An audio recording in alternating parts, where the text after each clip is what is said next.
Today we're building a nether portal, but I don't feel safe sticking a bare nether portal in our world, so we will need some protection. This build will add an iris door and a way to handle any piglins that may wander through our portal. I'm Uberswe, and this is build 21 of my 30-day create mod build challenge, where I do 30 different builds with each build taking no more than one real life day. And each build has to fit inside this 25 by 25 plot. I also make sure that my builds are survival friendly and work with the base create mod. There's no need to go looking for add-ons. These builds should work for older versions of Create, as well as the current 6.0 version, and most likely they'll keep working in future versions too. By the way, if my voice is a bit different, it's because I'm recovering from a cold.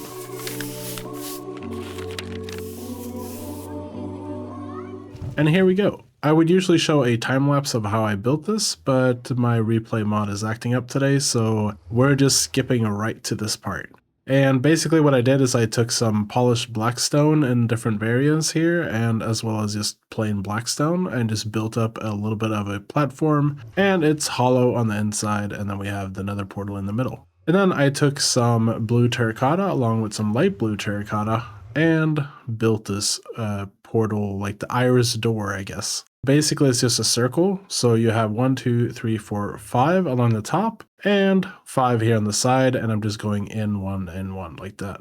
So this entire door here is 11 by 11 blocks. And to make this door work, we're going to need some power. And before we hook up the power, I'm just going to go ahead and turn off this portal because it is a little bit annoying. We're just going to place down 2 water wheels right here. So we're going to place 1 water wheel here and place some water right there to give it some power. And then on the other side, we're going to place another water wheel right here. And we're just going to put some water here just to give that some power. And now we can see we have 2 large water wheels just kind of glitching together, but that's okay. This is going to be enough power for everything we want to do with this portal.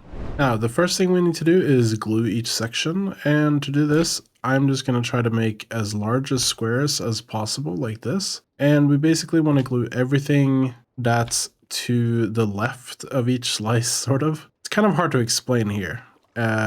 But basically like this is going to be like one slice right here, just like so. And then our next slice is going to be up here. So we make one large one, and we make sure that this is not overlapping with this slice. So yeah, the gluing part is going to be a little bit complicated, and you're going to have to figure out which of these slices is going to be like the middle one. I think I'm going to use this top slice as the middle slice. But yeah, otherwise it's just about gluing this and making sure that each segment, like each one of these, is its own slice. You don't want them to overlap because then you're going to have issues. So we're just going to keep gluing this just like so. And then we're going to start a new slice right here. We can make this go up. Then we'll have another section there. We're going to go ahead and glue this. And then for this section, I'm going to go all the way up like this. Then we're going to glue that. Then we're going to go ahead and glue that. And then we glue this. And oops, we don't want that. We don't want the overlap. And we glue that. It's a little bit complicated, but hopefully, if you give this a try, you'll be able to kind of understand how to glue this together into a iris door.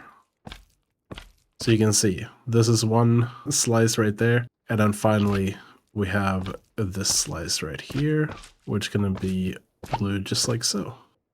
And we probably have a little bit on the back here, actually. Yeah, so this needs to be glued together just so that it's included as well. And there we go. And then we're going to go ahead and glue this and that. And then for this, now we're going to need some mechanical bearings, and we're going to place them right here on the edge of the slice. And we want to make sure that the sticky part here is facing inwards. We place the first one here, then the next one is going to go up here. Make sure to flip it. If you want it to be placed the right way on the first try, you can hold shift, and then it's going to be placed inwards like that. We're going to have this one up here. We're going to have one here, and we're going to have one here as well. And there you go. That should be the placement of all the mechanical bearings. Now, to control the door, we're going to be using a sequence gear shift, and we're just going to place it right on top, just like so. We don't need to do anything with it now. We'll come back to this later to actually configure it. But on top of this, we're going to place a gearbox, and we're going to rotate it just like so. And then we're going to bring a shaft down here and connect that gearbox like so, and keep this shaft going down all the way to here. So now we can put another gearbox here, rotate it, we'll put a shaft up, put another gearbox there, we'll rotate that. Then we're going to go ahead and put another gearbox right here, and we'll also flip that one up and just have a shaft going in parallel with this one, going all the way up to this mechanical bearing here. And then we're going to rotate this one like so. And then on the right side, we're just going to bring this shaft straight up here. We're going to put another gearbox right there, flip it like so, keep bringing this up. And then we're going to have a gearbox here as well as a gearbox there. And then we need to rotate that 2 times.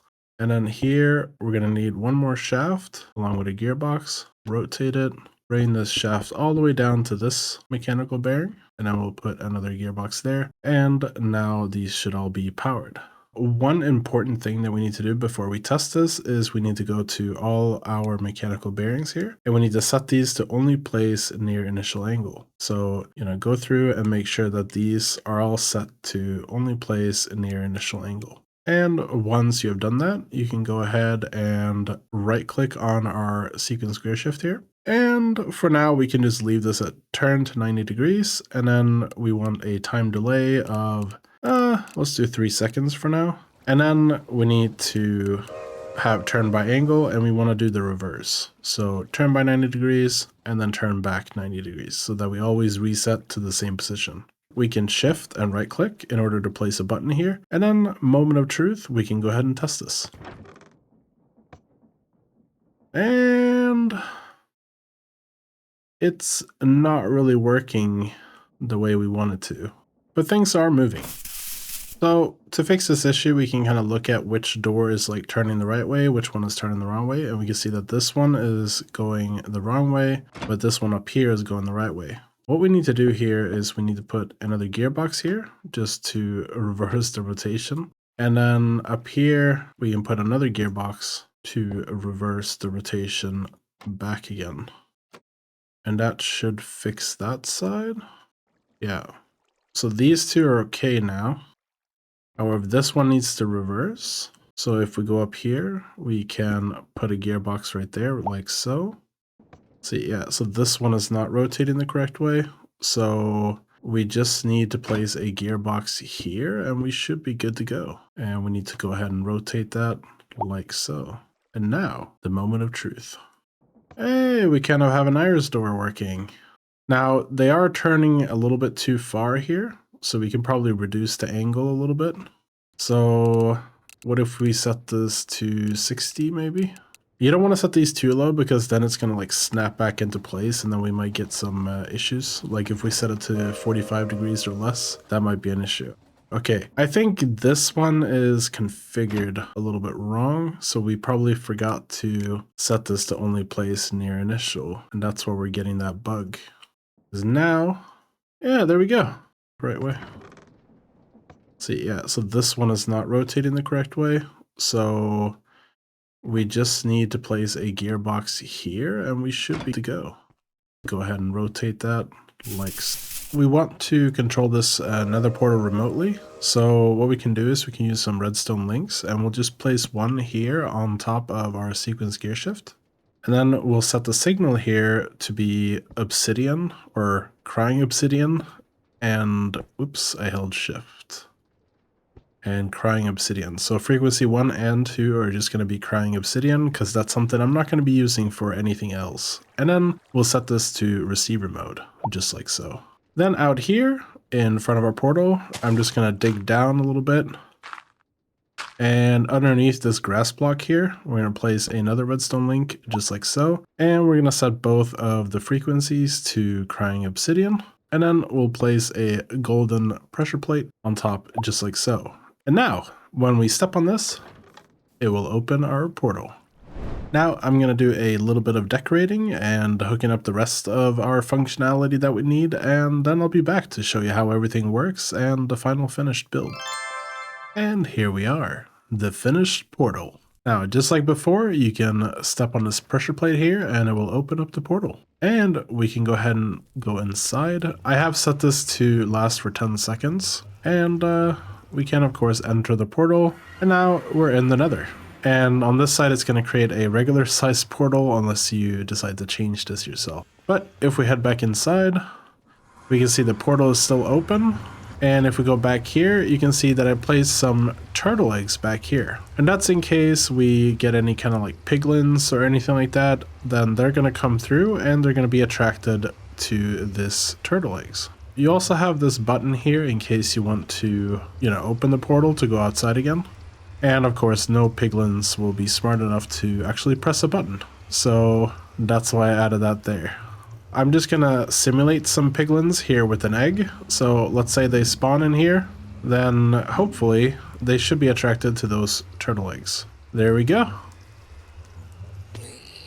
These take a little bit of a time to like reset because, well, it's powered by a single large water wheel, so they're not going at the fastest speed. But once they reset, they'll kick these up again, and the idea is they'll like walk around here. They can never actually reach the turtle eggs, so it should be fairly safe. So basically the idea is that these weighted ejectors will actually shoot these piglins all the way up into the sky, and then they'll die in front of the portal. So we can try one here. And then boom, we'll take damage and we'll actually die, and we get like little golden nuggets here. So not only do we have a nether portal protected by an iris door, but we also have a gold farm. Now, something that may not be that well known is that you can place down an empty blaze burner and you can actually use a flint and steel to light it on fire, just like that. It's great for decoration, and if you want it to be a soul fire, you can just use some soul sand on it to make it blue, just like so. That's all for this build. I hope you enjoyed watching as much as I enjoyed building. Please do let me know what you think of my nether portal with the added protection in the comments down below. I would love to hear your feedback. I want to give a huge shout out to all my amazing Patreon supporters who helped me pursue projects I never thought were possible before. To everyone still watching, thank you. If you enjoyed this video, do give it a like and consider subscribing if you would like to see more of my content. I hope you have a wonderful week, and I'll see you next time. Bye bye.